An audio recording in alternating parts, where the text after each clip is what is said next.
Bonjour, je suis Xander. Le plus grand problème auquel nous devons faire face aujourd'hui est le décalage entre ce que le monde des médias, des écrans et des réseaux sociaux nous livre comme information et comme vision réelle et rationnelle du monde, et la vérité proprement dite. C'est sans doute le plus grand enjeu du XXIe siècle pour l'homme que d'arriver aujourd'hui à avoir une vision exacte de la réalité et qui ne soit pas déformée, biaisée ou influencée par l'extérieur. Ce point est devenu en vérité extrêmement difficile parce qu'il pose la question de la justesse et de l'objectivité de nos perceptions, de la constitution d'un jugement établi sur des faits vrais et sur des bases solides. Le plus grand danger qui nous guette par le développement de systèmes intermédiaires d'information et de communication, tout ce que finalement véhiculent les écrans de nos ordinateurs, de nos portables, de tablettes, des écrans de nos télévisions, ou encore ce qui passe par les ondes, donc la radio, bref, tout le discours fait en images et en sons, et dont nous sommes très largement abreuvés, constitue un ensemble informatif ou apparemment informatif qui aujourd'hui est une sorte de torrent ou d'océan proprement inévitable et dans lequel nous sommes noyés. Mais qu'en est-il au juste, et c'est ça le plus grand danger dans ce torrent, qu'en est-il au juste de la réalité? Qu'est-ce que la réalité? Aujourd'hui, est-ce que toi ou moi, nous pouvons dire que nous avons un contact direct avec la réalité? Je me suis permis plusieurs fois d'attirer ton attention sur le fait que je trouve une distorsion, une dissonance entre ce qui est dit dans les médias, ce qui est le consensus ou ce qu'on veut en fait imposer comme tel, et une certaine autre réalité que l'on peut constater parfois sur le terrain. Nous avons des vies qui sont extrêmement balisées. Nous avons tous des vies où, si tu regardes bien, nous allons toujours du même point au même autre point. Et nous refaisons en général le même chemin. Dans ce chemin que nous faisons, nous avons très peu d'informations sur le réel. Nous croisons les mêmes personnes, nous fréquentons souvent les mêmes proches. Il nous arrive parfois de voyager, et je vais en parler plus loin, mais d'une manière générale, tu remarqueras que la portion de réalité que tu explores directement, elle est relativement réduite, même lorsqu'elle s'étend à une ville, même lorsque tu as la capacité de voyager en tant que transporteur ou camionneur, tu vas toujours de point à d'autres points dans un parcours qui est balisé, qui est un parcours qui reste le même.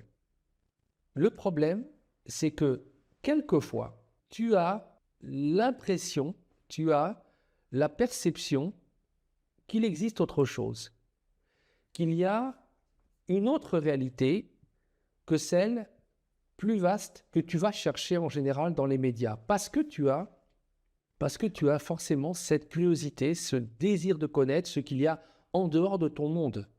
C'est naturel à tout être humain. Tu veux savoir ce qui se passe, tu veux savoir ce qui se dit, tu veux savoir les événements du monde, tu veux connaître aussi ce qui est à la mode, tu veux savoir ce qui se fait. Et donc, où est-ce que tu vas chercher cette information? Tu vas la chercher sur des écrans aujourd'hui. Autrefois, nous allions la chercher sur du papier ou sur des ondes radio. Et autrefois, on devait se contenter souvent d'écouter les autres parler, ceux qui avaient été voir le monde. Mais aujourd'hui, spontanément, tu vas te tourner vers l'Internet, vers ton téléphone, vers des écrans, vers la télévision. Et là, tu vas dire, je connais, je sais ce qu'il se passe dehors. Eh bien, moi, je vais te dire une chose. Tu ne sais pas, tu ne sais plus, je ne sais plus, depuis un certain temps, ce qui se passe dehors. Tu sais, c'est comme ce film qui s'intitule The Truman Show, où un héros, toute sa vie, depuis son enfance, est entièrement filmé. C'est en fait une dénonciation de la télé-réalité dans un monde qui est truqué, où tout le monde joue un rôle, où il y a des acteurs. Et un jour, il va découvrir qu'il vit dans un monde qui est faux et qu'il est le héros de ce monde et de ce monde artificiel. Je pense que, dans une certaine mesure, ce que vit le personnage dans The Truman Show, c'est un peu ce que nous commençons tous de vivre par un phénomène de glissement médiatique. L'attitude même, je dirais le démarrage même de Xander, c'est la constatation de ce décalage. La plus grosse bêtise, la plus grosse erreur qui a été faite, la plus grande audace qui a été faite par ceux qui dirigent et qui contrôlent les médias, c'est la grande manipulation médiatique qui s'est produite à l'occasion de la crise sanitaire du Covid-19. Comment arriver, encore aujourd'hui, à concilier des informations qui nous parviennent à titre privé et particulier avec cette espèce de bourrage de crâne qui continue pour nous persuader que ce que nous constatons n'est pas vrai.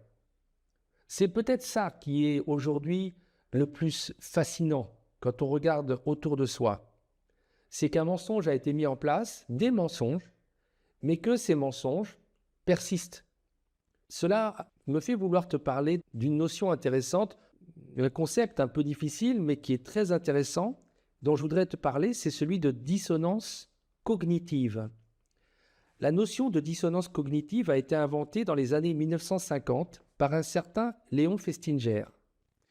Il a théorisé quelque chose qui avait été constaté depuis la haute antiquité, qui est très bien résumé par une fable ancienne, une fable d'Ésope, qui est celle du renard et des raisins verts. Un renard affamé, tu dois la connaître sans doute, mais je te la raconte, nous rapporte Ésope, voit des lourdes grappes de raisins bien mûrs qui pendent dans une treille, mais il ne peut pas les atteindre. Et c'est pourquoi il se dit, bon, ces raisins, ils sont trop verts pour être mangés. Chez nous, La Fontaine reprendra cette histoire et en fera la fameuse fable du renard et des raisins. Même principe, le renard se persuade que les raisins n'étaient pas bons à manger, c'est du verjus, c'est-à-dire qu'en fait, c'est du jus vert. Eh bien, voilà un bon exemple de dissonance cognitive. C'est-à-dire que nous avons d'une part une connaissance, c'est ça le mot cognitif, mais qui entre en contradiction avec d'autres éléments de connaissance ou de croyance, et nous allons finalement trouver un biais pour réduire ce décalage, et en fait, sous des termes extrêmement savants, on est en train de nous parler, dissonance cognitive, ça, bon, c'est quand même assez, c'est de la sociologie ou de l'étude psychologique, on est en train de nous parler de la manière que l'être humain a de se mentir à lui-même pour faire correspondre la réalité ou plusieurs réalités dans sa tête et les faire finalement, les faire coexister, sans les remettre en question les unes ou les autres. Un autre exemple célèbre utilisé encore par Festinger est celui d'une secte qui attendait la venue d'extraterrestres, une secte américaine, dans un extraterrestre qui était supposé venir à une date précise dans un ovni pour les sauver de la destruction imminente de la Terre, eux les élus. Comme le rendez-vous arrive et ne se produit pas, la secte en a déduit qu'une seconde chance était donnée à l'humanité et qu'elle avait reçu, cette secte, la mission d'éduquer les hommes et de les préparer. Face à la constatation donc d'une incohérence ou d'une contradiction entre une croyance et la réalité, pour réduire cette dissonance, les êtres humains ont donc choisi un biais particulier qui leur permet de gérer cette contradiction dans leur esprit sans avoir à choisir, sans en exclure l'une plus que l'autre. On pourrait dire que d'une façon générale, ce type de comportement, nous les avons tous. Et tous les êtres humains sont perpétuellement des illustrations ou des incarnations vivantes de la dissonance cognitive. Car très souvent, nous avons des actions qui sont en contradiction avec nos croyances, nos convictions et ce que nous préférons. Mais nous allons trouver des justifications ou des excuses a posteriori ou même a priori pour justifier ces actions, décisions, opinions qui, en fait, sont absurdes et n'ont aucun sens. Pourquoi Xander commence à te parler, je dirais, c'est qu'à la base, j'ai commencé de constater qu'il y avait une contradiction ou des contradictions très importantes entre un discours officiel qui se faisait sur un phénomène épidémique et un ensemble d'illogismes, d'absurdités, d'incohérences dans la façon dont cela a été présenté dans les médias ou par le discours institutionnel ou encore officiel. Et ce qui a interpellé Xander, comme d'autres personnes, c'est que pour une fois, le discours de dissonance cognitive était à l'échelle planétaire et qu'on essayait de nous persuader de choses qui, de toute évidence, étaient incertaines, irrationnelles et potentiellement dangereuses. Car on n'avait jamais imposé avant à la totalité de l'espèce humaine de prendre un remède, alors que le risque était beaucoup plus important, ou en tout cas beaucoup plus incertain que le bénéfice. Sauf, et ça c'était quand même reconnu, pour une tranche de la population très particulière. Encore que, avec le recul, cela semble de plus en plus inexact. Ce qui est embêtant en fait, c'est qu'on souhaiterait au fond de soi que le discours officiel soit vrai. Parce que tous, au début, on a souhaité réduire la dissonance cognitive dans notre vie. Et on le veut. Mais la réalité, elle a quelque chose d'extrêmement tenace. Et elle ne va pas toujours dans le sens de ce que nous souhaitons. La dissonance cognitive à propos du Covid-19 et surtout des prétendus vaccins est le prochain grand iceberg qui va faire sombrer notre Titanic d'acrobatie cognitive dans les prochaines années. Quelquefois, on oublie et on se rend compte d'une chose, c'est que les médias sont aujourd'hui faits pour nous faire oublier ce que nous avons vécu qui est particulièrement étonnant. Et il y a une espèce de ronron rassurant et beaucoup d'éléments ou d'événements qui sont là pour faire diversion. Mais quelquefois, c'est la réalité, elle vient te happer, elle te prend par le bras. L'autre jour, je te donne un exemple. Je vais consulter le médecin pour une infection assez bénigne et je descends, je veux prendre l'ascenseur et il y a une dame d'un certain âge qui porte un masque. Et comme beaucoup de personnes, maintenant, je sais, les gens ne veulent plus descendre en ascenseur ou monter en ascenseur avec les autres parce qu'ils ont cette phobie maintenant de la contamination. Je demande donc la permission, si elle veut bien, je descende avec elle. Puisque beaucoup de personnes ne veulent plus se côtoyer par peur du Covid. On maintient cette peur, on la maintient dans les esprits. Elle accepte, elle me dit non, ça ne la gêne pas du tout. Nous prenons l'ascenseur ensemble et nous entamons la conversation. Et elle me dit très rapidement qu'elle n'a jamais été vaccinée, car elle n'a jamais cru au vaccin. Cette personne me dit qu'elle est d'origine serbe, mais qu'elle vit en France depuis de nombreuses années. Et elle se met à ce moment-là, sans que je l'interroge, je précise, à me parler spontanément de son pays, en Serbie. Comme je lui dis que moi-même, je n'ai jamais cru au vaccin, elle se sent en quelque sorte encouragée. Elle me dit que beaucoup de personnes qu'elle connaissait et qui avaient entre 50 ans et plus, sont étrangement toutes décédées parmi ses connaissances et ses amis qui avaient été vaccinés. Mais que d'autres personnes en Serbie qui n'avaient jamais comme elle accepté de recevoir les prétendus vaccins contre le Covid et qui avaient son âge ou plus, donc plus de 70 ans, n'avaient toujours comme elle aucun problème de santé. Quelque chose vous vient comme ça, que vous ne sollicitiez pas, un témoignage spontané. Et je vais dire une chose, c'est que personnellement, mais c'est un point de vue justement, c'est la réalité, moi, que j'observe, et c'est quelque chose que je peux vérifier. J'ai vu plusieurs personnes âgées dans mes connaissances ou les connaissances de mes parents qui ont été vaccinées et qui, dans les mois suivants, quelquefois dans les semaines suivantes, sont mortes, soudainement de manière assez inexpliquée. Et pour une raison que j'ignore, parce que j'en ai parlé à d'autres personnes qui ont vécu ce même genre de phénomène, les médias n'en disent pas un mot.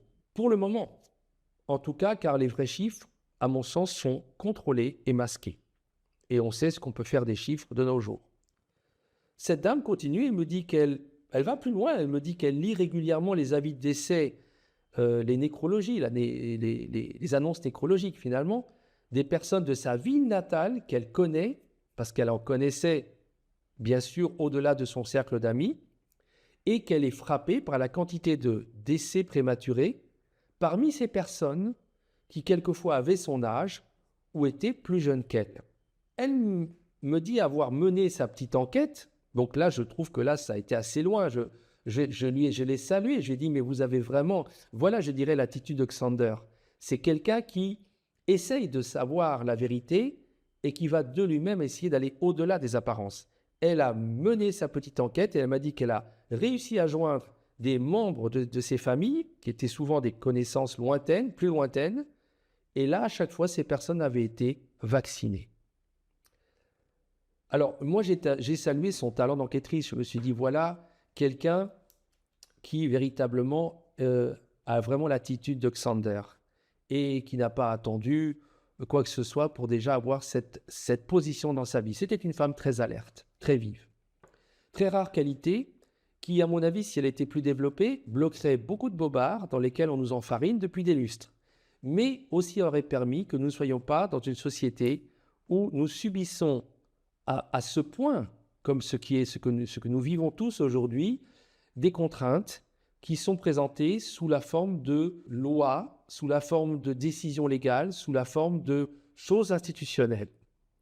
dans un pays comme la France, mais je pense que c'est vrai dans beaucoup de pays du monde maintenant, en Occident, mais ailleurs, on vit, beaucoup de gens, beaucoup de citoyens vivent cet état très particulier d'une sous-citoyenneté, c'est-à-dire qu'aujourd'hui, on sent beaucoup plus nos obligations, nos contraintes, on a l'impression de toujours se heurter à des murs, c'est ça, vivre en France, plutôt que d'avoir des droits. C'est ce que nous vivons. Et je pense que si on avait une attitude différente, nous n'aurions pas cette prison invisible qui est faite autour de nous et qui est finalement très, très contraignante.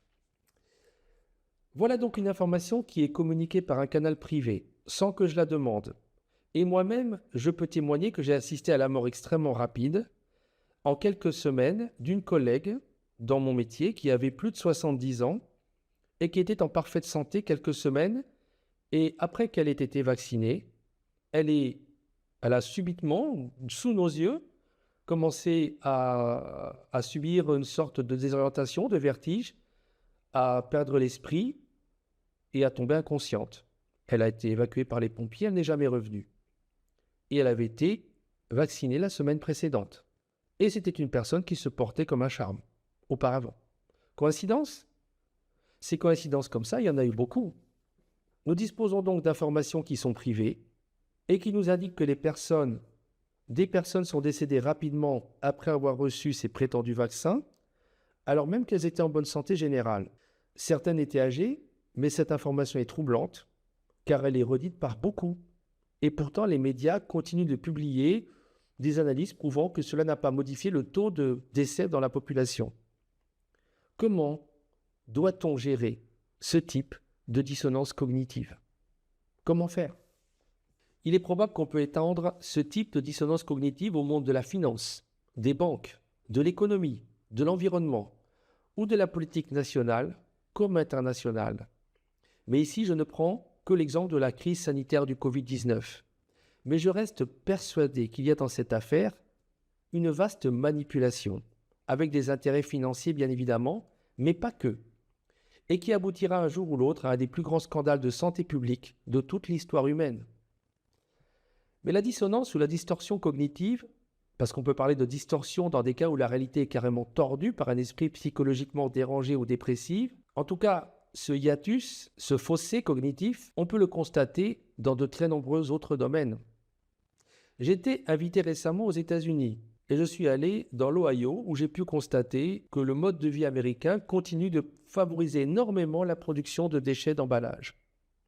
La crise sanitaire, pour revenir à elle sous un angle différent, a accentué très fortement la tendance qu'avaient déjà de plus en plus les gens à se faire livrer, notamment aux États-Unis, à domicile, puisqu'ils ont été confinés, donc ça s'est fait partout dans le monde, et à utiliser les plateformes de vente à distance, qui ont pris une importance en pourcentage commerciaux proprement énorme, ruinant par la même occasion le commerce, tous les commerces de proximité et de détail, puisqu'à la clé de tout cela, ce sont des centaines de millions de commerces qui ont été détruits dans le monde et qui ont été remplacés par le principe de la livraison et de l'achat en ligne.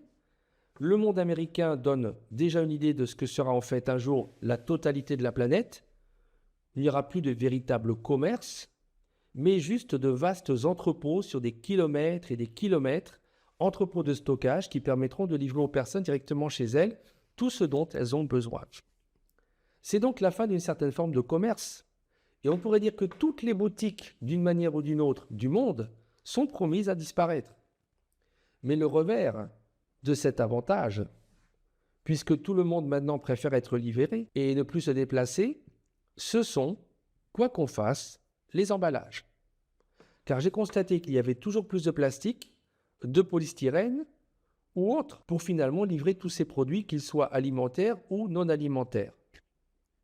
Si tu te fais livrer effectivement de la nourriture à domicile, or aux États-Unis cela devient la règle, puisqu'aller au restaurant est extrêmement coûteux, notamment à cause du principe des pourboires, mais pas que. Donc, si tu te fais livrer, tu vas voir que tu as un énorme emballage à la fin qui te reste. Tu l'as remarqué? Bien sûr, le carton et les matières recyclables tendent à remplacer de plus en plus le plastique. Mais celui-ci est toujours présent. Et puis ce carton, il faut le fabriquer. Et derrière le carton, il y a souvent les arbres. Sur la terre entière maintenant, il deviendra plus avantageux et plus pratique de se faire livrer chez soi la nourriture. Et ce que tu vis aux États-Unis où la nourriture dans les restaurants est très chère, préfigure déjà le monde, ce monde à venir où l'on ne sort plus au restaurant ou de chez soi et où, pour finir, on ne prépare même plus soi-même sa nourriture. Je n'apprendrai à personne qu'à part certains types de restaurants très bon marché qui satisfont une demande immédiate, par exemple proche d'un lieu de travail, ou encore, on va dire, la catégorie des restaurants de haute gastronomie, tout le monde de la restauration, qui est en grande souffrance, est aussi promis à disparaître à plus ou moins long terme, comme tous les commerces de toutes sortes, toutes les boutiques, tous les magasins. Même les supermarchés que nous connaissons encore aujourd'hui disparaîtront un jour, puisqu'on se fera également livrer la totalité de nos courses. Le online est en train complètement de tordre cette réalité où nous vivons, véritablement de lui donner une forme très particulière qui est, et ça c'est très important, à la différence des autres moyens de commerce et de production, quasiment irréversible. C'est ce qu'il faut comprendre, c'est qu'on ne pourra pas revenir en arrière. Parce que les circuits de production, de distribution et de contact de proximité avec le consommateur, lorsqu'ils ont été détruits, ils n'existent plus. Et quand effectivement on n'arrive pas ta nourriture chez toi par la livraison, chez toi, tu mourras de faim.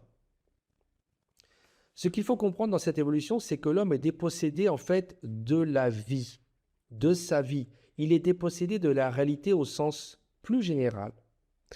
Nos instruments de communication nous livrent maintenant une information de la même manière qui est entièrement pré-mâchée, pré-digérée et qui nous dispense de réfléchir et souvent de nous poser les bonnes questions.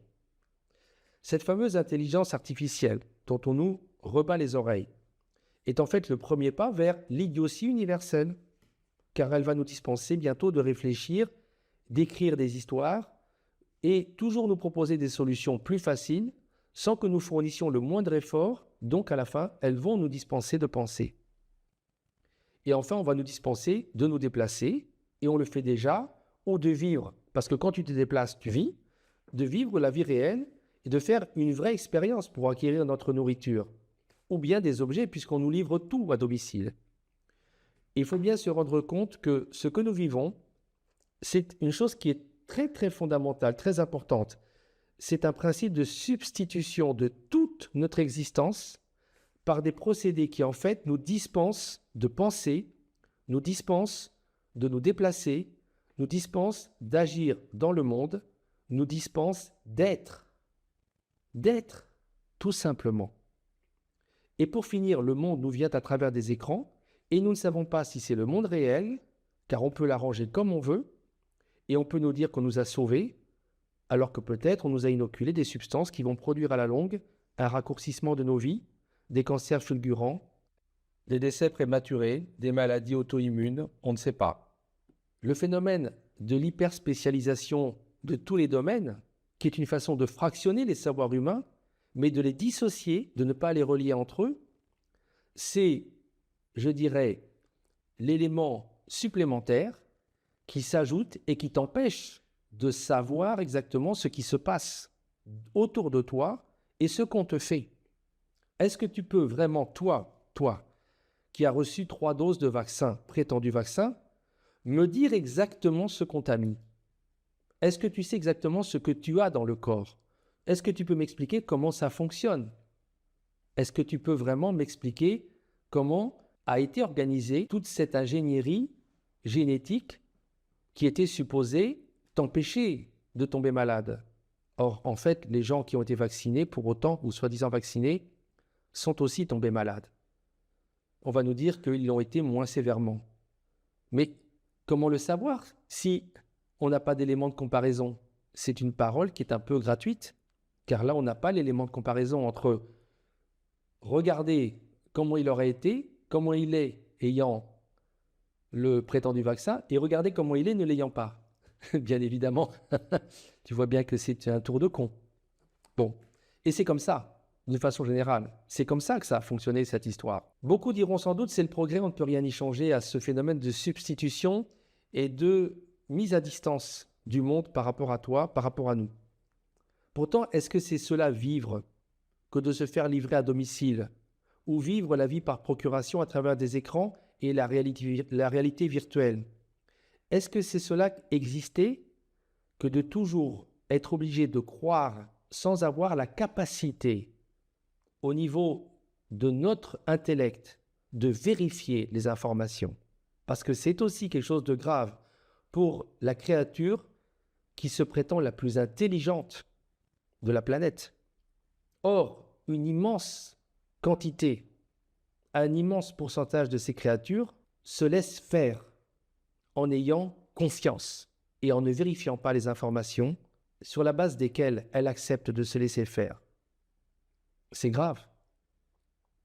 C'est tellement pratique, donc aujourd'hui, cet univers qu'on a mis en place, c'est tellement un gain de temps que bien sûr, tu n'as pas à faire tes courses, tu n'as pas à te poser certaines questions, tu n'as plus à t'angoisser, tu n'as plus à te fatiguer.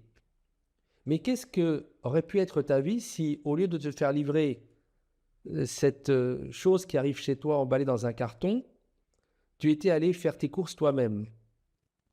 Est-ce que tu n'aurais pas rencontré peut-être l'homme ou la femme de ta vie qui était venu chercher de son côté un pot de moutarde? Je ne sais pas, peut-être. Ou une cheville dans un magasin de bricolage qui un jour n'existera plus. Notre problème, c'est que nous ne voyons que l'instant. Nous ne voyons que le gain immédiat. Et nous vivons dans un monde de commerçants qui nous formatent à penser aussi de cette manière, même à l'égard des autres êtres humains. Nous n'avons que des visions à courte échéance. Mais à cause de cela, nous perdons la vue d'ensemble. Nous sommes en face de commerciaux qui nous vendent l'instant présent, l'avantage immédiat. Mais ces gens-là, que connaissent-ils à la vie? Est-ce qu'ils sont des philosophes? Est-ce que ce sont des sages qui ont vécu 300 ans? Nous voyons que ce que nous gagnons tout de suite, mais on nous cache surtout, en général, le prix final. Le coût réel est total. Et tout est comme ça aujourd'hui. Regarde autour de toi. Car est-ce que nous savons ce que nous perdons avec tous ces avantages, ces gadgets techniques, ces béquilles électroniques? En fait, nous perdons probablement à tous les niveaux. Nous perdons au niveau de l'environnement. Nous perdons au niveau de nos rapports humains, de notre qualité de vie et même globalement de notre mission générale de vie individuelle et collective. Parce que nous sommes mis dans le monde pour y vivre. Ça veut dire quelque part pour y agir. Avec notre peau, nous y déplacer, nous coltiner avec les problèmes qui nous permettent d'apprendre et de grandir.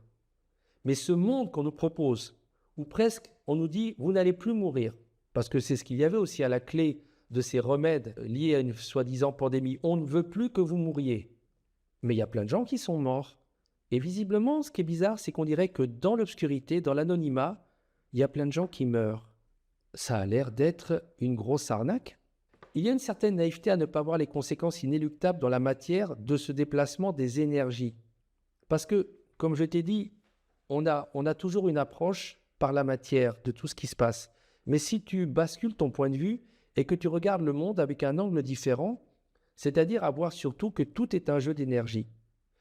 Autrefois, ces énergies permettaient à chacun d'agir et le pousser à agir dans le monde. Et aujourd'hui, on a des plateformes qui vont faire cela à ta place.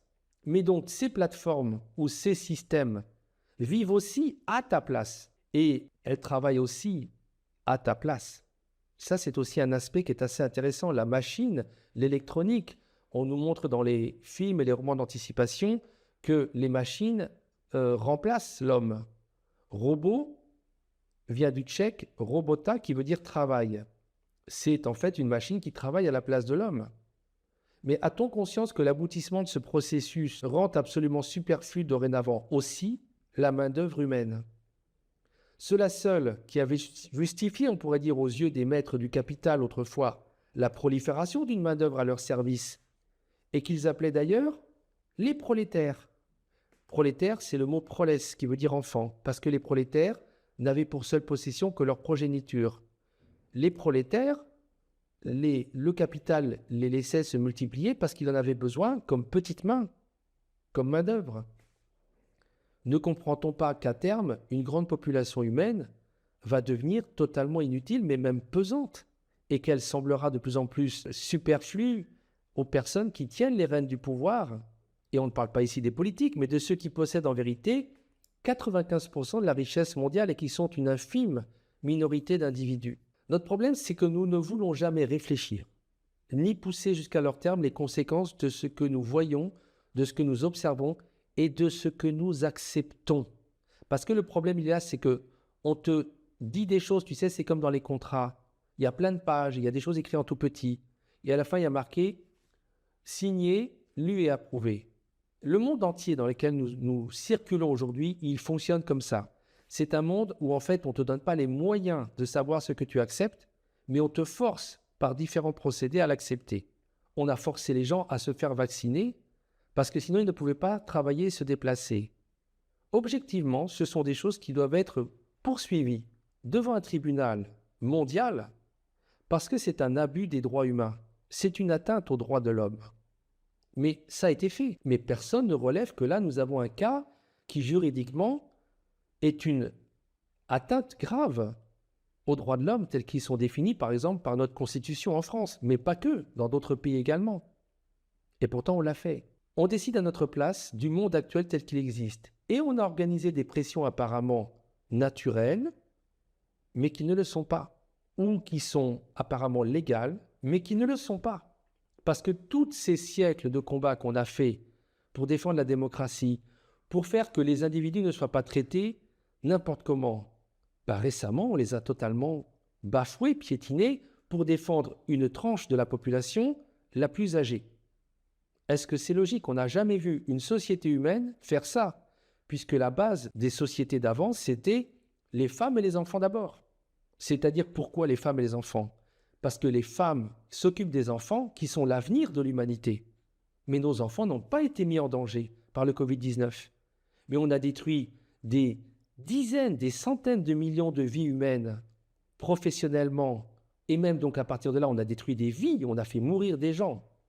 Tout simplement pour cette histoire qui est probablement, surtout et avant tout, une grosse histoire de fric.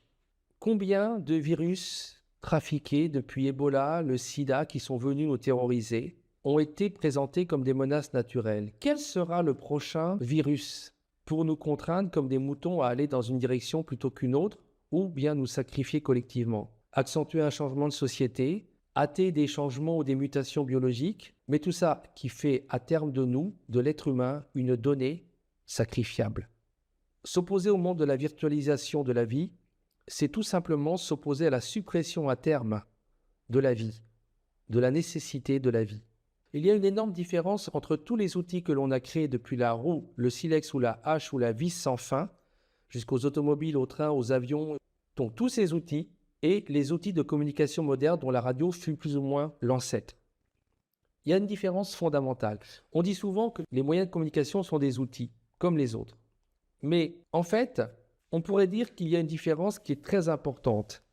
Car que ce soit la radio, avec tous ces rejetons, enfants et petits-enfants, qui vont du satellite jusqu'au téléphone portable, puisque la radio permet de dispenser une information dont on ne connaît pas exactement l'auteur, la source, eh bien que ce soit tous ces instruments, tous ces moyens de communication, ils ont tous pour caractéristique de donner la possibilité d'une manipulation des informations.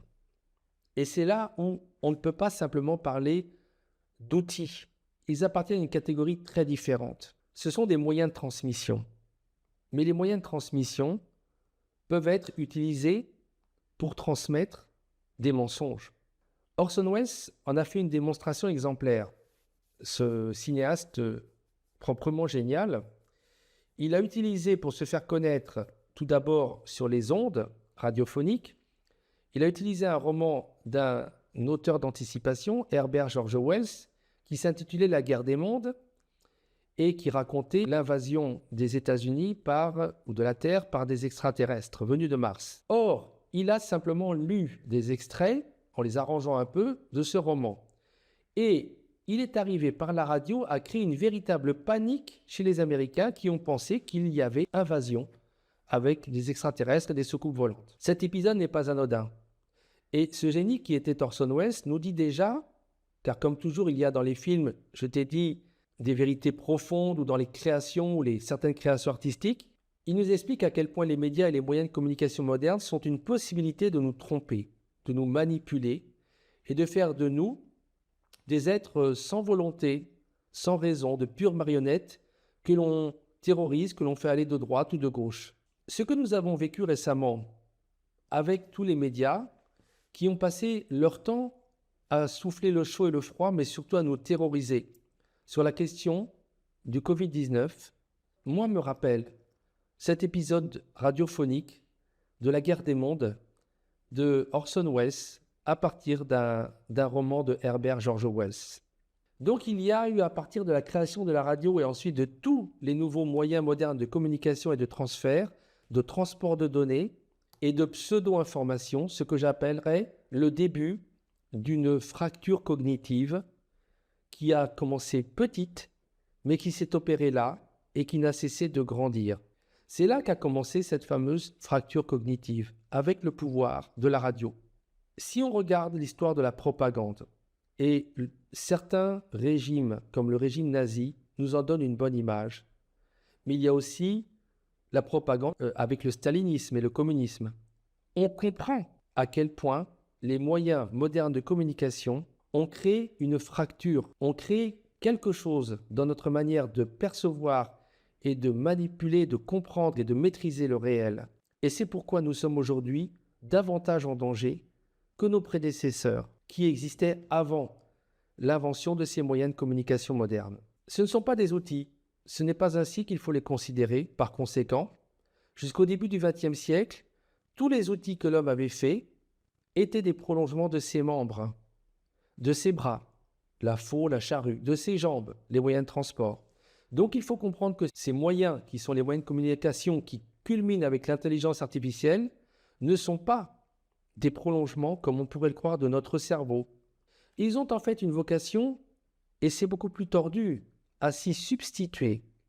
Et c'est là que le bât blesse. La différence entre prolongement du corps humain et substitution au cerveau humain. C'est pourquoi ils devraient être considérés, ces moyens de communication, avec un statut spécifique de très haute dangerosité en termes d'impact, non seulement sur notre environnement, mais sur notre environnement affectif, cognitif et intellectuel, c'est-à-dire notre monde intérieur. Et cela est énormément plus grave que tout le reste. Il y a eu plusieurs tentatives d'unification dictatoriale de l'humanité. Et cela s'est fait souvent par la création d'empires. Et tu peux prendre, bien sûr, tu peux penser à Alexandre le Grand, tu peux penser à Napoléon, tu peux penser à Hitler, tu peux penser à Staline, tu peux penser à toutes ces tentatives qui ont pu exister pour créer des empires assez vastes et les étendre, si possible, aux confins de la terre entière. Mais toutes ces tentatives ont échoué.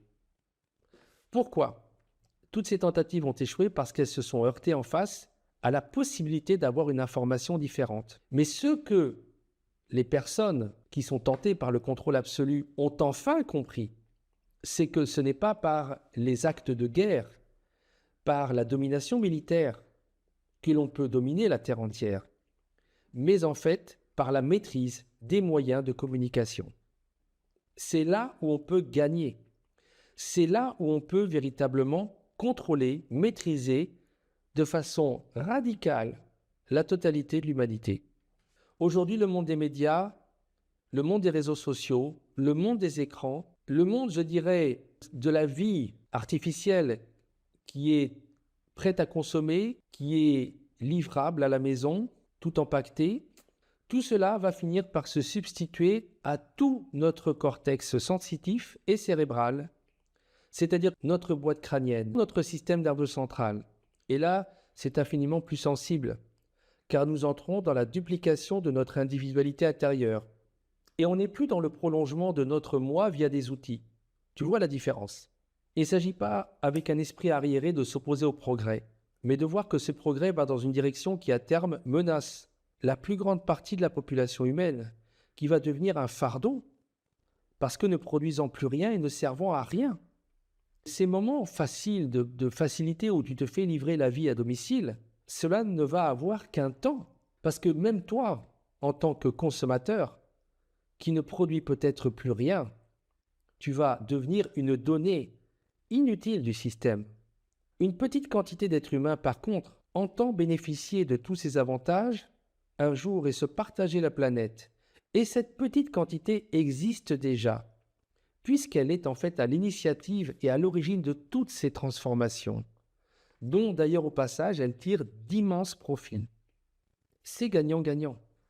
Il y a une logique dans ce qui t'environne. Comment ne pas voir qu'il y a un plan derrière tout cela, qui est un projet de société, lequel est pensé, et il n'y a même pas besoin d'utiliser le mot de conspiration, qui a été fait pour bloquer ta réflexion. Donc sans aller jusqu'à l'idée d'un complot, d'une conspiration, il faut comprendre que, de façon tout à fait naturelle, certaines personnes prennent des décisions dans un certain sens, quelquefois même sans se consulter, et que toutes ces décisions vont dans la même direction, qui est de toujours concentrer davantage entre leurs mains le pouvoir qu'elles ont déjà. Et en fait, en te proposant du rêve, en substituant à ton action sur le monde des choses toutes faites à l'avance, des prêts à penser, des prêts à manger, des prêts à jouir, des prêts à te divertir, des prêts à expérimenter, eh bien tout cet univers de virtualisation où on te donne autre chose à la place de ce que tu peux faire toi-même et vivre toi-même, c'est quelque chose qui déjà te sort du jeu, tu n'es plus actif sur le monde, tu n'as plus de contrôle sur le monde, et enfin, à terme, tu vas pouvoir être supprimé du jeu quand, je dirais, tu ne seras plus nécessaire. Ce qui est quasiment déjà le cas d'une très grande partie de la population humaine. Nous sommes en train de revenir à l'ère des monopoles et dans tous les domaines, que ce soit celui de la pensée, que ce soit celui de certaines mœurs nouvelles qu'on essaye de nous imposer pour faire éclater les structures anciennes telles que la famille, qui sont des structures de résistance et de pouvoir, que ce soit sur le plan financier ou économique, et bien évidemment au plan politique, tout cela va dans la même direction, à rendre inutile l'existence des individus en grand nombre et aussi l'existence de toute forme de démocratie. Parce que ce que tu vois revenir subrepticement dans notre univers actuellement, ce sont des systèmes oligarchiques ou aristocratiques où en fait des très très riches, très puissants, décident pour tout le monde. Le discours officiel qui fait la promotion du remplacement du réel par tout un ensemble de facilités, de gadgets, de progrès, est si puissant aujourd'hui qu'il est très difficile de s'y opposer. Et on va être justement qualifié de personnes différentes qui souffrent de dissonance cognitive ou de distorsion cognitive. C'est-à-dire qu'on va être qualifié de malade mental. Et on va dire que cette personne a une perception du monde qui n'est pas vraie.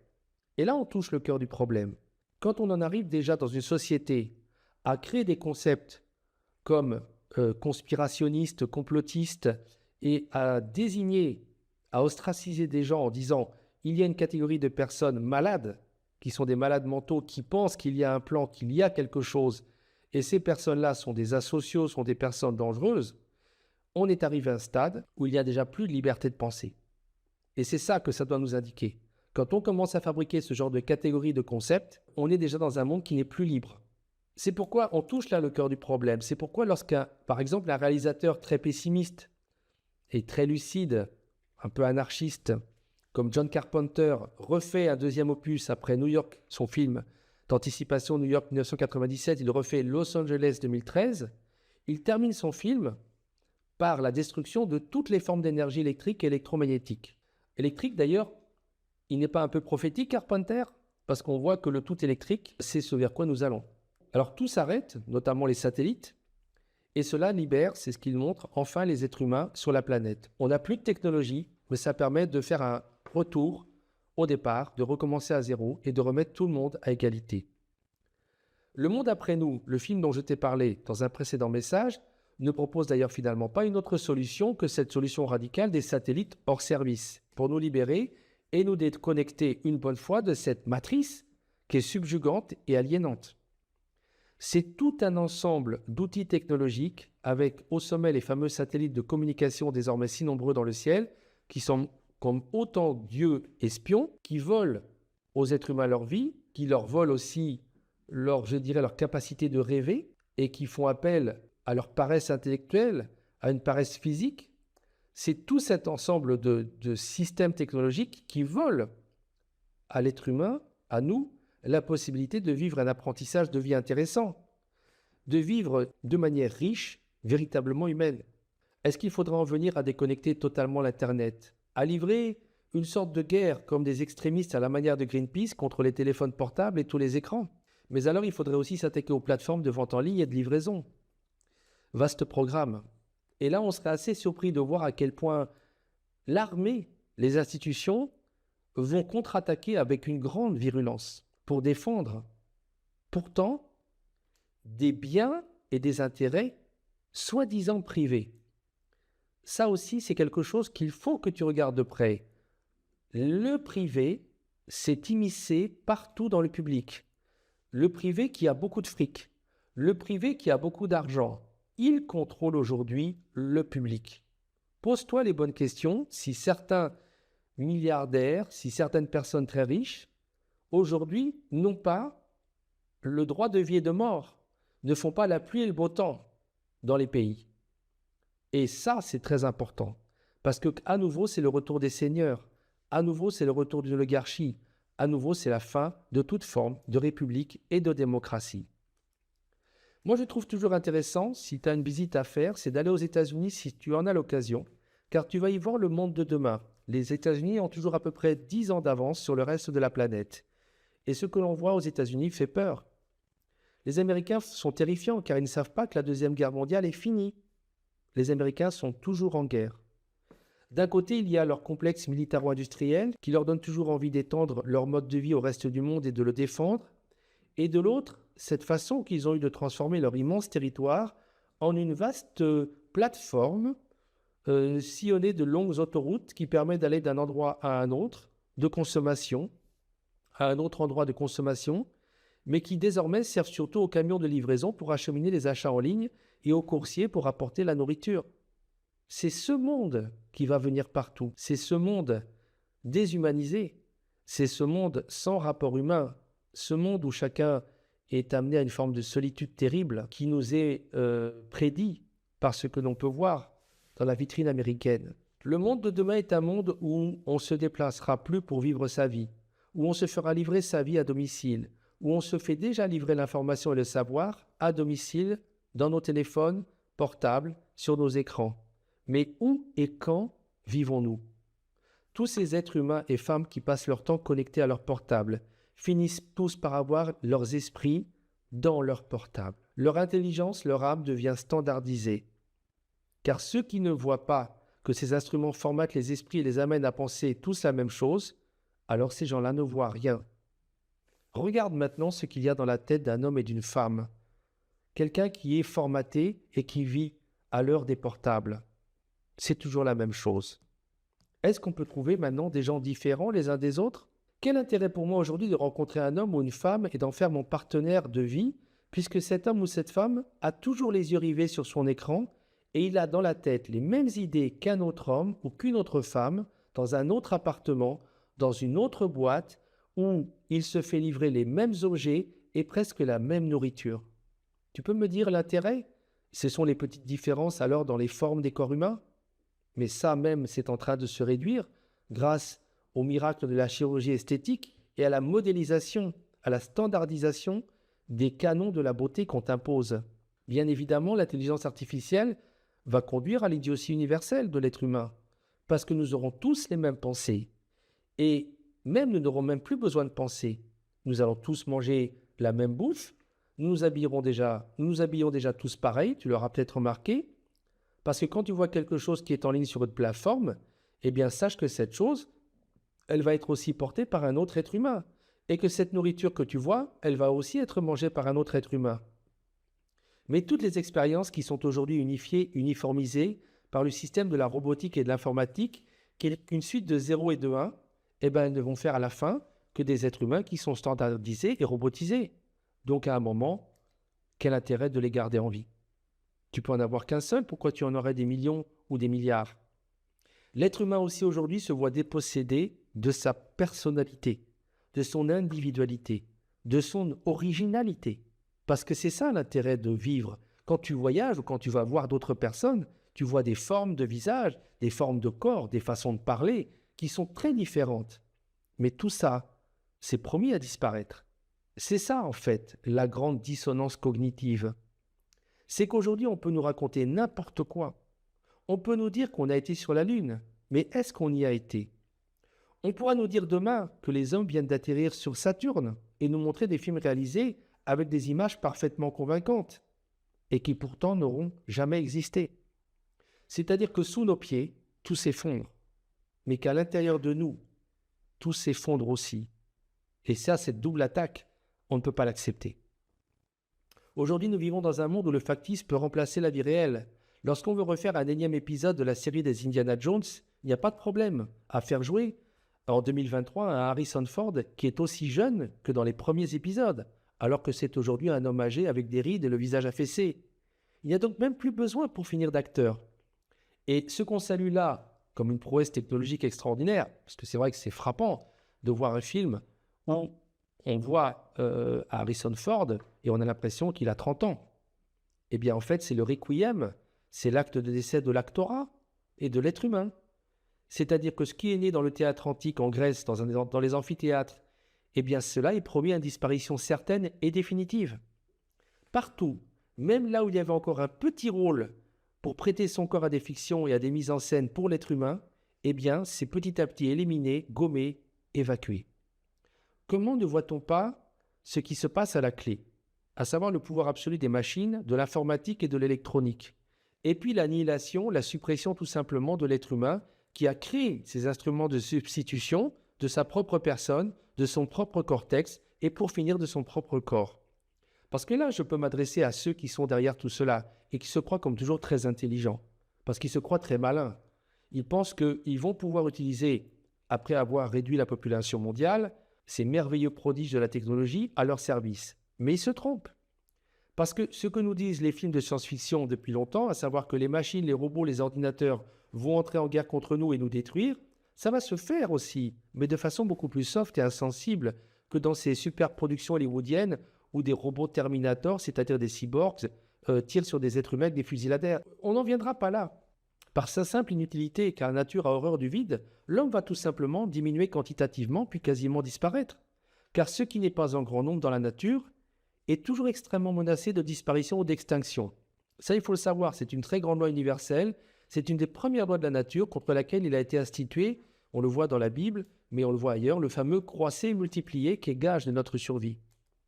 Quand on aura réduit largement la population humaine à un quota peut-être idéal, on va dire, je ne sais pas, de 500 millions d'individus, ça peut être aussi 500 000 individus, on ne sait pas. Quand on arrivera à certains chiffres, on mettra fortement en danger notre diversité, notre renouvellement génétique, notre survie tout simplement.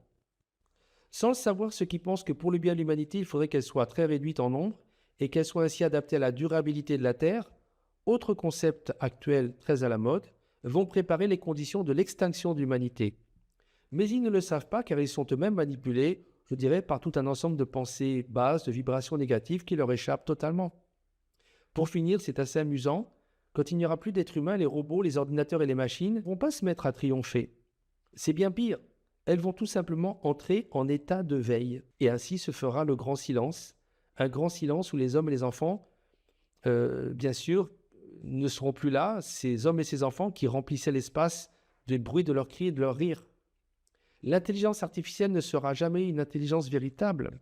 Le mot à lui seul est un pur mensonge, comme tout ce que nous vivons actuellement, c'est un slogan marketing, comme vaccin contre le Covid-19. Mais de qui se moque-t-on?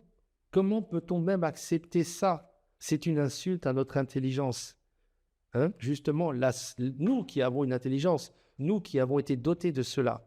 Effectivement, ce qu'il y aura dans les machines ne sera toujours qu'un reflet du miracle de notre âme, qui est quelque chose qui échappe proprement, définitivement à tout algorithme mathématique, tout simplement parce que le miracle de l'homme, comme de toute créature vivante, c'est qu'il possède une part immortelle. Et cela, on ne peut pas et on ne pourra jamais le faire rentrer dans une machine, quel que soit son niveau de sophistication et d'imitation du vivant. Donc là encore, on nous vend du mensonge, on nous vend du rêve. Et c'est ça qui gêne finalement dans cet univers de la communication et de l'informatique et des réseaux modernes. C'est qu'ils ont été très vite utilisés pour mentir. C'est ça le problème que nous avons. Le mensonge est au cœur de tout le système de la communication moderne. Et derrière le mensonge, il y a quelque chose de troublant pour nous les êtres humains qui sommes des primates. Ne l'oublions pas. Or, il y a une chose qu'il faut que tu saches, c'est que les primates, regarde-les, avant toute chose, ils sont gentils et naïfs. Et donc, derrière un primate, tu sais comment on peut avoir un primate? Un chimpanzé, un orang-outan, un gorille, c'est parce que nous sommes plus malins qu'eux et qu'en vérité, pour les appâter, nous leur mentons. Mais derrière le mensonge pour un primate, et nous sommes aussi des primates, en général, il y a la mort. Le mensonge, nous avons aujourd'hui un mal fou à le déceler, car il est extrêmement difficile, tellement il est élaboré, et tellement il y a d'instances et d'intermédiaires de communication à dégager, il est difficile de dégager même une petite vérité, une absolue certitude dans un flot d'informations qui est perpétuel, qui est ininterrompu comme les vagues qui sans cesse se succèdent dans l'océan. Le mensonge, donc, tu peux quand même, je te dis, quelquefois, le cerner toi-même. Rarement, c'est vrai, mais quelquefois en te déplaçant. Et à certains moments, tu vas le percevoir. Plus pour très longtemps. Par exemple, quand tu as fait 5000 km et que tu débarques de ton avion et que tu fais la comparaison entre tes attentes et ce que tu vois. On t'a vendu des paysages magnifiques, on t'a vendu des plages de sable fin avec des mers turquoises, mais est-ce qu'on t'a montré les détritus qu'il y a le matin sur la plage? Non. Tout est à l'avenant. Tout est à l'avenant dans le monde actuel. Le décalage cognitif, le mensonge universel sera la grande caractéristique du XXIe siècle, car nous vivons dans un monde de commerçants et de menteurs. Nous vivons dans le monde de l'adversaire qui passe son temps à truquer les contrats. Comment faire? Car il nous semble impossible de nous séparer de nos précieux téléphones portables. N'est-ce pas que tu ne peux pas t'en séparer?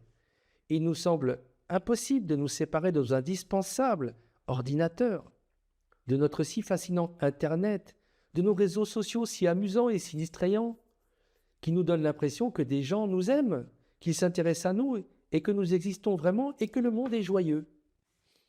En vérité, nous sommes totalement foutus parce que nous ne pouvons pas résister au chant des sirènes de tout ce système qui a été conçu pour nous déposséder de nos propres vies, de notre propre libre arbitre, de notre propre bon sens. Mais il y aura quand même une fin à tout cela. Car la caractéristique de l'être humain, c'est qu'il n'est pas raisonnable et que les personnes qui sont derrière toute cette manipulation n'en auront jamais assez. Et c'est le problème dans la matière, c'est qu'on n'a jamais assez de matière. On n'a jamais assez de fric, on n'a jamais assez d'objets, on n'a jamais assez de vêtements, on n'a jamais assez de bouffe, on n'a jamais assez de plaisir, on n'a jamais assez de vacances. Bref, il en faut toujours plus. Et c'est comme ça que cela va s'effondrer. Et comme dans certains films, je mentionne Los Angeles 2013 de John Carpenter, il arrivera que les gens lâcheront leur téléphone portable et sortiront de leur maison. Ils sortiront de ces boîtes où on leur livre leur vie toute faite et toute pensée d'avance, et ils iront peut-être redémarrer à un stade plus primitif pour redécouvrir le monde.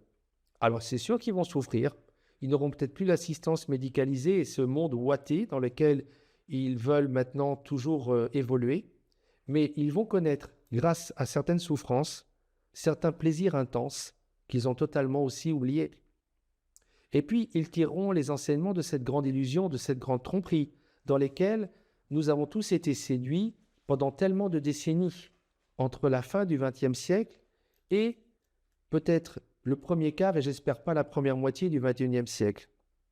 Ils reprendront la technologie, nos descendants, ça ne fait pas de doute, mais ils la remettront à sa juste place. Les moyens de communication modernes existeront, bien sûr, mais ils seront encadrés de façon beaucoup plus stricte qu'aujourd'hui, pour que leur possibilité de détournement à des fins de désinformation ne soit plus aussi étendue qu'aujourd'hui. Je dirais qu'on vit actuellement une époque comme celle du Far West. Il n'y a aucune règle, aucun contrôle sur les médias ni sur les réseaux sociaux. Et c'est ce qui se passe. Un jour, on ne comprendra même pas qu'il ait pu être plus facile, même à des enfants, d'avoir accès à du porno sur Internet, car fais l'expérience, tu vas beaucoup plus rapidement avoir accès à un contenu pornographique, tu peux même plus facilement créer de la pornographie et la diffuser que de créer du contenu informatif, polémique, pour faire réfléchir les gens. Et quand tu vois ça, tu comprends ce que cela signifie et dans quel sens va une société.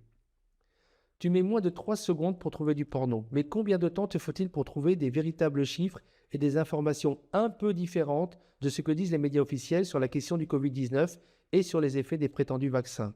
Vas-y, tu vas voir. Est-ce qu'une civilisation digne de ce nom peut fonctionner de cette manière? Et qu'est-ce que cela nous envoie comme message? Qu'est-ce que cela signifie sur elle? Ce n'est pas une civilisation. Le commerce, le monde des commerçants ne fait pas une civilisation. Nous sommes encouragés dans un certain sens par rapport à nos instincts, les plus bas, mais tout ce qui nous pousserait à nous poser des questions, qui permettrait le débat, qui développerait l'esprit critique et qui finalement pourrait déboucher sur une forme de contestation est désormais placé hors de ta portée immédiate. Pose-toi les bonnes questions. Cela fait longtemps que nous avons perdu notre liberté. Le monde actuel n'est pas normal. Le monde actuel n'est pas sain. Le monde actuel ne fonctionne pas correctement. Tu trouves absolument normal des fois de passer 2 heures dans les embouteillages alors que le même pouvoir soi-disant de cette intelligence artificielle dont on te rebat les oreilles devrait permettre depuis longtemps de résoudre certains problèmes de ce type et d'éviter ces fameux embouteillages. Mais je vais te dire une chose et je te l'ai déjà dit, on te les laisse à dessein. On les laisse exprès. Pose-toi toujours les bonnes questions. Demande-toi pourquoi une chose existe. Demande-toi aussi pourquoi une chose qui devrait exister n'est pas là et n'existe pas. Tu vas beaucoup plus trouver de réponses dans les vides, dans les trous et l'absence de certaines choses ou l'absence ou les non-dits que dans ce qui est montré et exhibé. Ce monde qui t'entoure n'est pas le bon. Ce monde qui t'entoure est une fabrication fausse et tendancieuse, comme dans The Truman Show. Et de toute façon, moi je suis tranquille, il est appelé à disparaître. Car à un moment, on aura une prise de conscience collective et plus personne n'en voudra. Xander, comme d'autres personnes, il travaille à l'avènement de cet avenir plus équilibré et plus harmonieux, que de plus en plus de personnes réclament. Mais tu peux déjà commencer toi-même à aller dans cette direction. Tu peux modérer l'usage de ton portable. Tu peux faire en sorte que tes enfants n'y aient pas accès avant un certain âge, parce que ça leur pourrit la tête. Tu peux faire en sorte que toutes ces plateformes de jeux sur lesquelles ils perdent des heures, ils n'y perdent pas autant de temps, mais qu'ils aient un livre dans la main, au lieu d'avoir un téléphone, qu'ils aient un livre dans la main dès l'âge de 8, 9, 10 ans, au lieu d'avoir un écran, au lieu d'avoir un ordinateur. Et là, tu verras qu'effectivement, tu vas faire un être humain d'une autre qualité. Tu ne feras pas un esclave, tu ne feras pas un être humain standardisé. Tu vas faire quelqu'un qui appartiendra à cette humanité future qui un jour va venir. Parce que tu verras que dans le futur, nos arrière-petits-enfants n'auront pas de téléphone portable dans la main. Ils n'auront pas non plus d'éléments intégrés dans leur personne qui se substituera à ce téléphone. Ils auront, tu verras qu'un jour, tu vas être très surpris dans un futur lointain, nos arrière-petits-enfants auront des livres dans la main. Parce que le livre est la clé de quelque chose pour l'humanité. Il nous a sortis d'un certain état.